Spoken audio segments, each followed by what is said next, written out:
안녕하세요. 오늘은 진리전쟁 세 번째 나눔을 갖도록 하겠습니다.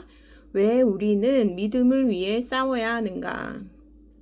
사랑하는 자들아, 내가 우리의 일반으로 얻은 구원을 들어 너희에게 편지하려는 뜻이 간절하던 차에 성도에게 단번에 주신 믿음의 도를 위하여 힘써 싸우라는 편지로 너희를 권하여야 할 필요를 느꼈노니. 유다서 3절.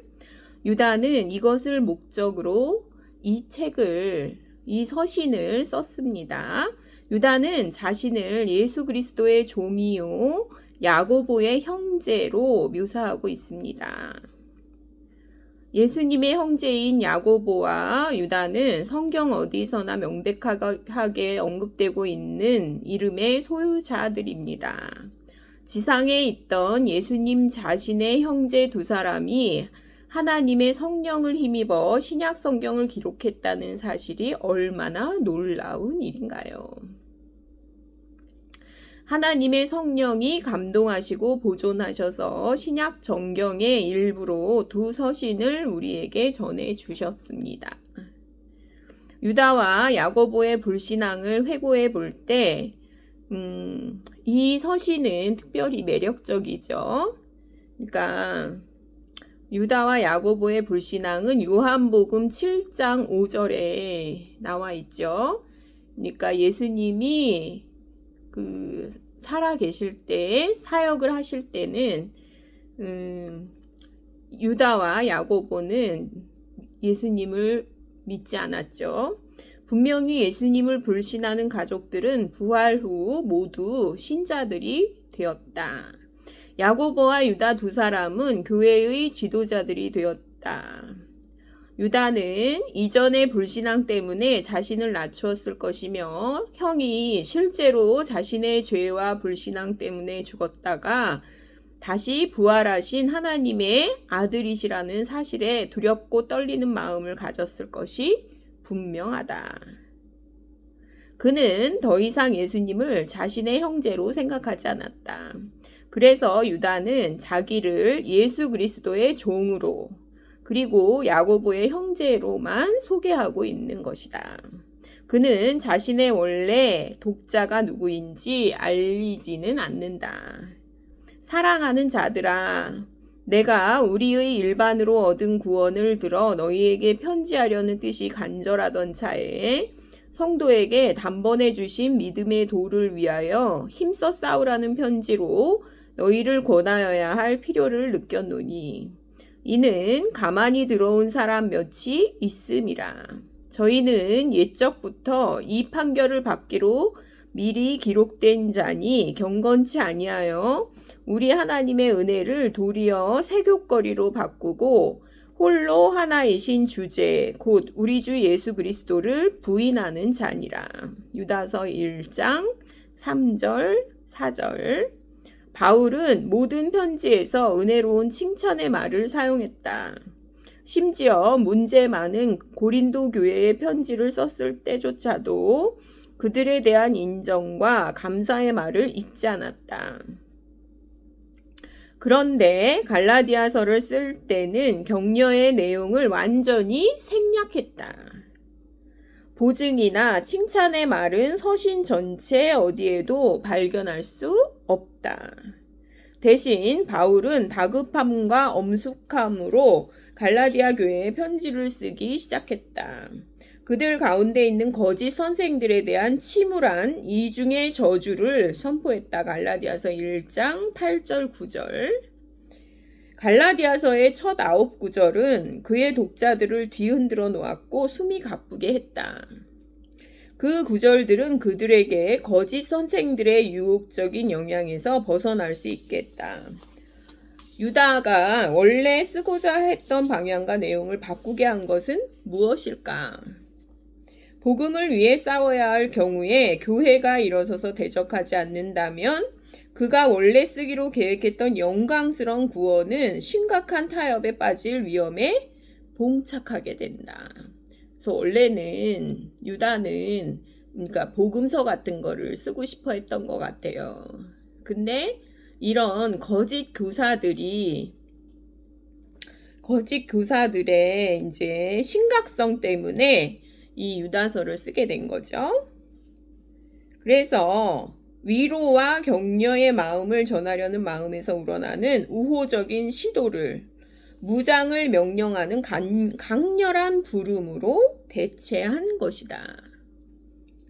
서신 전체는 모든 세대, 모든 신자들에게 적용하는 전쟁의 함성으로 넘쳐난다. 유다는 진리 전쟁에 참전하여 주님 편에 서라고 촉구한다. 진리를 위한 전쟁은 사도들의 시대에도 필요했다. 진리의 방해꾼들은 처음부터 거짓을 기독교 교리와 섞어 하나님의 사람들에게 주입했다. 교회 공동체 안에 있는 거짓 선생들과 신앙 고백을 하는 신자들로부터 진리에 대한 공격이 왔다. 나쁜 교리를 심을 교회 내부에 자신의 사역을 두고자 하는 사탄의 전략은 신약 성경을 쓰고 있는 동안에도 위험할 정도로 유효했던 것임을 입증하고 있다. 고린도후서 11장 14절 15절. 그렇죠.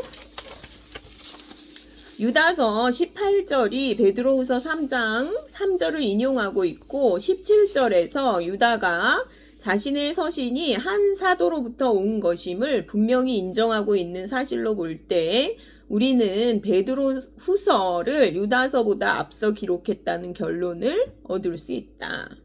또 베드로후서 2장 1절 2절과 3장 3절은 거짓 선생들의 출현을 예상하고 있다. 유다는 분명히 가만히 들어온 사람 유다서 1장 4절, 11절, 12절, 17절, 18절에 대해서 언급하고 있다. 가만히 들어온 사람들 몇이 있다. 거짓 선생들은 가만히 교회 안에 들어와 있었다. 그들의 해로운 거짓 가르침은 교회 안에 퍼지고 있었다. 유다는 그들을 용납하기보다는 대적하라고 신자들에게 촉구했다. 교회의 생명이 달려있기 때문이다. 교회에 침투하는 영적 테러리스트들의 거짓 가르침은 항상 교회를 괴롭혀왔다. 사탄은 더 많은 배교자를 만들어내기 위해 거짓 선생이라는 선교사를 보냈다. 복음을 접한 사람들을 복음에서 파멸의 죄악으로 가게 하는 것이 바로 사탄의 계획이다. 배교는 성경에서 아주 친숙한 주제다. 유다서는 성경의 여러 책들 가운데 배교라는 주제에만 초점을 맞춰서 쓴 유일한 책이다. 그러나 신약의 서신들 가운데 유다서만이 배교와 거짓 교리의 위험성에 대해 언급하는 것은 아니다. 이 문제는 교회사의 초기부터 아주 광범위하게 퍼져 있는 중요한 문제였다. 서신들은 특히 히브리서, 고린도 전후서, 갈라디아서, 골로새서, 데살로니가 전후서, 요한 2서, 요한 3서는 이렇게 많은 성경들이요. 사람들을 잘못된 길로 이끈 여러 거짓 선생들의 잘못을 사람들에게 일러주기 위해 부분적으로나 전체적으로 그 사실을 기록해 두었다. 예수님도 어떤 사람들이 얼마나 쉽게 진리에서 벗어나는가를 친숙한 비유로 말씀하신 바가 있다. 마태복음 13장과 누가복음 8장에 씨 뿌리는 비유가 나오는데 이 비유는 하나님의 말씀을 4가지 유형의 밭에 뿌려진 씨로 그리고 있다. 이 밭은 여러 단계의 이해력으로 나눌 수 있는 사람의 마음을 의미하죠. 예수께서 누가복음 8장 11절 15절에 나오는 비유의 상징적 의미를 이렇게 설명하셨다. 이 비유는 이러하니라. 씨는 하나님의 말씀이요 길가에 있다는 것은 말씀을 들은 자니 이에 마귀가 와서 그들로 믿어 구원을 얻지 못하게 하려고 말씀을 그 마음에서 빼앗는 것이요. 바위 위에 있다는 것은 말씀을 들을 때 기쁨으로 받으나 뿌리가 없어 잠깐 믿다가 시험을 받을 때 배반하는 자요. 가시떨기에 떨어졌다는 것은 말씀을 들은 자니 지내는 중 이생의 염려와 재리와 일락에 기운이 막혀 온전히 결실치 못하는 자요. 좋은 땅에 있다는 것은 착하고 좋은 마음으로 말씀을 듣고 지키어 인내로 결실하는 자니라. 다 결실이 중요하죠. 열매가 중요하죠. 4개의 밭 가운데 무려 3개가 말씀을 듣고도 외면하는 사람들을 묘사하고 있다. 어떤 이 딱딱한 밭의 청중은 마귀가 와서 그들로 믿어 구원을 얻지 못하게 하려고 말씀을 그 마음에서 빼앗는 사람이다. 딱딱한 밭의 청중. 그들은 하나님의 말씀이 지속적으로 영향을 미칠 수 없는 영적으로 반응이 둔감한 청중들이다. 다른 이 잡초가 우거진 밭의 청중. 이 다른 이는 처음에는 생명의 징후를 보이지만 하나님의 말씀 앞에 아무런 열매를 맺지 못한다. 세속적인 욕구들이 그들의 모든 영적 관심을 메마르게 하고 결국엔 없애버리기 때문이다. 그들은 잠시 자라고 번성하지만 참된 회심을 경험하지는 못한다. 그래서 결국 그들은 배교한다. 이들 세상적이고 천박한 청중들이 하나님의 백성과 동일시하는 한 그들은 교회의 영적 복지에 위협이 될 것이다. 그러나 모든 것 중에서 가장 큰 위협은 얕은 밭의 청중들이다. 그들은 기쁨으로 받으나 뿌리가 없어 잠깐 믿다가 시험을 받을 때에 배반하는 자이다. 복음에 대한 그들의 첫 번째 반응은 모두 긍정적이었다. 그러나 참 믿음이 아니기 때문에 진정한 열매를 맺지 못한다. 이러한 사람들은 그저 가장 엉성한 감각으로 잠깐 믿는다. 그들은 진리를 듣고 이해하고 피상적으로 지지한다. 피상적이라는 거죠. 열매를 맺지 못해요. 그러나 뿌리가 없기 때문에 진짜 열매를 맺을 수 없다. 배교자들을 죽고 또 죽어 뿌리까지 뽑힌 열매 없는 가을 나무로 묘사한 유다서 12절은 실제로 씨 뿌리는 비유에서와 똑같은 묘사를 사용한다. 이들 천박한 성도들은 실제로 뿌리도 없고 열매도 없이 죽은 자들이다. 그래서 그들은 피령코 배교하는 것이다. 그것이 배교의 본질이다. 진리를 듣고 그것이 무엇인지 알고 그것을 받아들이기로 고백하고 그리고 나서 마침내 그것을 거절하는 것이다. 최종적으로 진리를 부인하는 것이 완전한 지식과 이해와 더불어 일어나기 때문에 이것은 회복의 가능성이 없는 치명적인 배교이다. 한번 비침을 얻고 하늘의 은사를 맛보고 타락한 자들은 다시 새롭게 하여 회개케 할 수 없나니 이는 자기가 하나님의 아들을 다시 십자가에 못 박아 현저히 욕을 보임이라. 예수님의 씨 뿌리는 비유는 히브리서 6장이 묘사하는 바로 그것을 그리고 있다. 그것은 또한 유다가 적고 있는 배교, 바로 그것을 말한다. 때로 기독교 지도자들도 똑같이 배교한다. 그들은 권력과 명성을 좋아하기 때문에 심지어 배교할 때조차도 반드시 교회를 떠나지 않는다. 그들은 여전히 설교자와 선생과 저자로 계속 남아서 활동한다. 그들은 그리스도인인 체하며 속내를 드러나지 않으며 자기들의 결점을 가린다. 심지어 그들이 진리의 기초를 훼손할 때도 진리에 대한 신실함을 고백한다. 아마도 교회가 직면하고 있는 최대의 내부적인 위험은 구원에 이르는 참 믿음이 아님에도 불구하고 진리를 고백하고 믿는 채 가장하는 지도자일 것이다. 이 사람들이 지도자로 있다는 거예요. 거짓 교사들이 지도자로 있다는 거죠. 어느 정도 배교는 항상 계획적이고 고의적인 죄이다. 배교자는 단순히 하나님의 말씀에 무관심하거나 그것이 가르치는 바에 대해서 무지한 어떤 자를 의미하지는 않는다. 거짓 종교에서 선생의 위치에 있었다 할지라도 진리를 전혀 들은 적이 없는 사람은 배교자가 될 수 없다. 배교자는 빛을 받았으나 생명이 없고 씨를 받았으나 열매가 없고 기록된 성경을 받았으나 살아있는 말씀이 아니고 진리를 받았으나 진리에 대한 사랑이 없는 자를 말한다. 데살로니가 후서 2장 10절.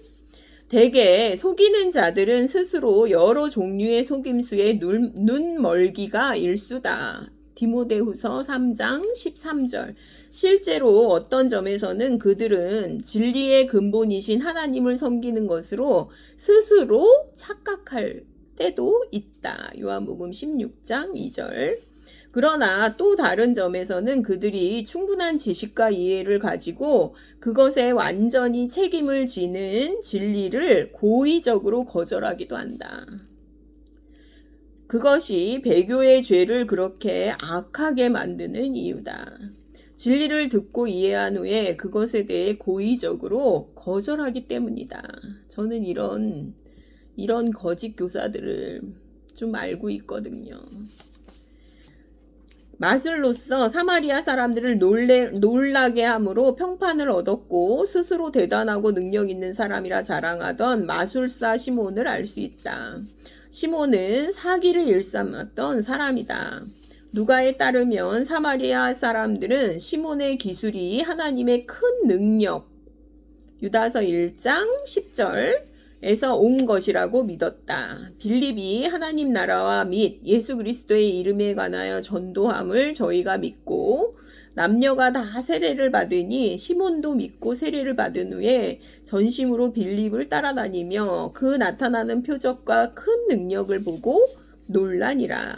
여기서 우리는 빌립의 메시지가 예수 그리스도의 복음을 분명하고 완전하고 정확하고 신실하게 전달한 것을 알 수가 있다. 빌립의 메시지는 정확했죠. 그런데 시몬의 처음 반응은 모두 긍정적이었다. 그가 진리를 보고 이해했을 때 그것을 딱 잘라서 거절하지 않았다. 사람들은 이제 몰랐죠. 시몬의 마음은 모르잖아요. 그런데 이 시몬이 말하는 걸 보면서 알게 되죠.